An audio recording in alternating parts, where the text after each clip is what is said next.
1948 سے 2012 تک 5 بار ناراض بلوچوں نے پہاڑوں کا رخ کیا اور اتنی ہی مرتبہ اس سرزمین پر فوجی کارروائی کی گئی۔ 1948 میں پہلی بار، 1956 میں دوسری بار، ایوبی آمریت کے دور میں تیسری بار، 1970 میں چوتھی بار، 1999 میں پرویز مشرف کے دور اقتدار میں 5واں فوجی آپریشن سابق صدر پرویز مشرف پر کولو میں حملے کے بعد ڈیرہ بگٹی اور کولو میں شروع ہوا۔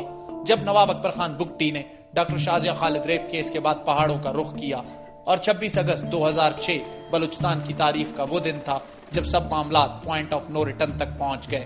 بلوچ قوم پرستوں کا دعویٰ ہے کہ 1999 سے شروع ہونے والا آپریشن آج بھی جاری ہے اور ہزاروں نوجوان لاپتہ ہیں۔ 14,600 سے زیادہ اس وقت لاپتہ نوجوان لاپتہ ہو چکے ہیں اور جن میں تقریباً 300 سے زیادہ لاپتہ نوجوان بلوچوں کی مسخ شدہ لاشیں ہمیں ملی۔ میرے بھائی کا تعلق کسی سیاسی پارٹی سے نہیں ہے۔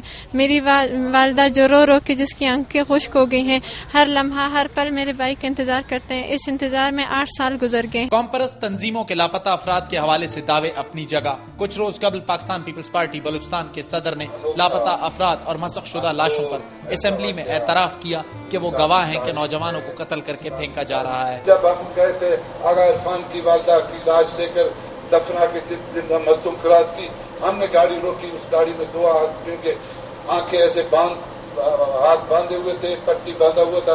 صبح اسی جگہ پہ ان کی لاشیں ملی۔ 3 موزز رکن منسلان کے گواہ یہ واقعہ ہوا۔ لاپتہ افراد کے حوالے سے بلوچ قوم پرستوں کے دعووں اور صادق عمرانی کے انکشاف پر ایف سی بلوچستان نے اس معاملے کی تردید کی اور موقف اختیار کیا کہ ایف سی مسخ شدہ لاشوں کے واقعات میں ملوث نہیں۔ لیکن جب سوال کیا گیا سیکرٹری داخلہ بلوچستان سے تو انہوں نے قوم پرستوں کے اس موقف کو مسترد کیا کہ لاپتہ افراد کی تعداد ہزاروں میں ہے۔ صرف 148 لوگ جو ہے نا وہ مسنگ کی کیٹیگری میں آتے ہیں۔ 148 میں جو ریکوری ہوئی ہے وہ 1:60 کی ہوئی ہے۔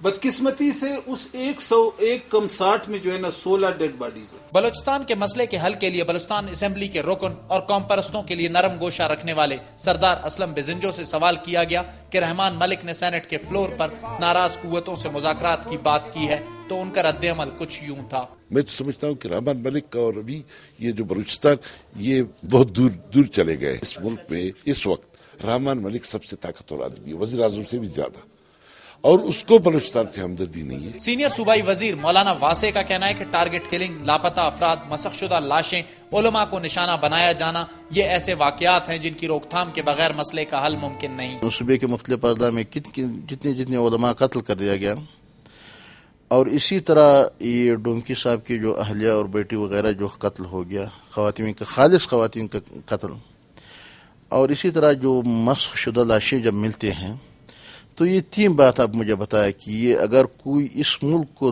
توڑنے کے درپے ہو تو پھر کیا کریں گے، تو یہ کام کریں گے۔ گزشتہ کچھ عرصے سے بلوچ مزاحمتی تنظیموں کی جانب سے سیکیورٹی اداروں اور تنصیبات پر حملوں میں تیزی دیکھنے میں آئی، جبکہ حکام کے مطابق ٹارگٹ کلنگ اور مسخ شدہ لاشیں ملنے کے واقعات میں اب کمی دیکھنے میں آ رہی ہے۔ سیاسی جماعتوں کے رہنما ہمیشہ بلوچستان کے مسئلے کا سیاسی حل ڈھونڈنے کی بات کرتے ہیں، لیکن اس کے لیے پہلا قدم کب اٹھایا جائے گا یہ کہنا قبل از وقت ہے، کیونکہ ناراض بلوچ کسی بھی حال میں مذاکرات کی دعوت قبول کرنے کو تیار نظر نہیں آ رہے، اور بلوچ عمائدین کا موقف ہے کہ ماضی کے تجربات کے بعد اب وہ ناراض قوتوں کو کوئی یقین دہانی کروانے جیسی حالت میں نہیں ہے۔ پروگرام اگر کے لیے کیمرہ ٹیم کے ساتھ شاہد رند، ARY نیوز، کوئٹہ۔